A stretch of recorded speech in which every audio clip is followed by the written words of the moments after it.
Solapur city north विधानसभा क्षेत्र की अगर हम बात करें तो दोस्तों मैं आपको बता दूं कि 2019 विधानसभा चुनाव के अंदर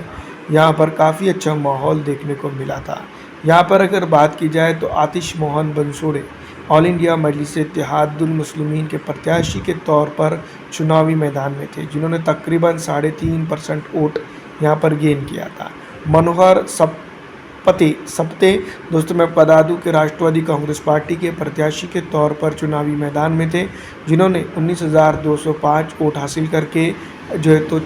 तीसरे नंबर की पोजीशन हासिल की थी। विजय देशमुख की अगर हम बात करें तो 55,529 वोट हासिल करके भारतीय जनता पार्टी के प्रत्याशी के तौर पर सोलापुर सिटी नॉर्थ के अंदर जीत दर्ज करने में कामयाब हुए थे। वहीं अन्य पॉलिटिकल पार्टीज़ की अगर हम बात करें तो कई एक चुनावी मैदान में ज़रूर थे, लेकिन दोस्तों अगर देखा जाए तो जिस तरह से चर्चा में अगर सबसे ज़्यादा इस विधानसभा क्षेत्र के ऊपर दोस्तों मैं बता दूं कि विजय देशमुख से ज़्यादा आतिश मोहन बंसोड़ का नाम रहा है, क्योंकि ऑल इंडिया मजलिस-ए-इत्तेहादुल मुस्लिमीन के टिकट पर विधानसभा चुनाव लड़ रहे थे, जिसको लेकर जो तो सबसे ज़्यादा सर्च की जाने वाली सीट भी यही थी। सोलापुर सिटी नॉर्थ की अगर हम बात करें तो विजय देशमुख चुनावी मैदान यहाँ पर मारने में कामयाब तो हुए, लेकिन जनता और जनार्दन की बात की जाए, विकास की बात की जाए तो यहाँ पर जनता का बेसिक मुद्दों के ऊपर भी उनका ध्यान नहीं रहा है। पिछड़ा, दलित, आरक्षित, मुस्लिम समाज के इलाकों की अगर हम बात करें तो सीधी तौर पर हम ये बात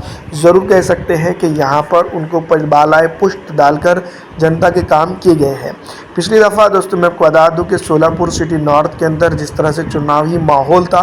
जिस तरह से चुनावी गणित था, अब पूरी तरह से इस विधानसभा क्षेत्र के ऊपर बिगड़ता हुआ नज़र आ रहा है। पिछले विधानसभा चुनाव अब के विधानसभा चुनाव को अगर देखा जाए तो कई एक चीज़ों को सीधी तौर पर जो तो खुले में बताई जा सकती है। विधानसभा चुनाव की अगर हम बात करें तो दोस्तों मैं आपको बता दूं कि इस बार इस विधानसभा क्षेत्र के ऊपर भी मराठा आरक्षण, मुसलमानों के मुद्दे जो तो हावी रहेंगे। जिस तरह से एकनाथ शिंदे की सरकार ने एक छोटे से मुद्दे को लेकर एक बड़ी हवा दी है, वो कहीं ना कहीं सेकुलर जहन के वोटरों को जो है तो नहीं भाई है। इस बार विधानसभा चुनाव महाराष्ट्र के अंदर जिस तरह से जातीय तीर निर्माण करने की कोशिश की गई है, जनता काफ़ी कुछ चीज़ें समझती है। इस बार विधानसभा चुनाव के अंदर ऐसी चीज़ें ज़रूर रहेंगी जिसके चलते भारतीय जनता पार्टी और उसके सहयोगी दलों को नुकसान हो सकता है। सीधी तौर पर अगर हम बात करें सोलापुर सिटी नॉर्थ के अंदर तो इस बार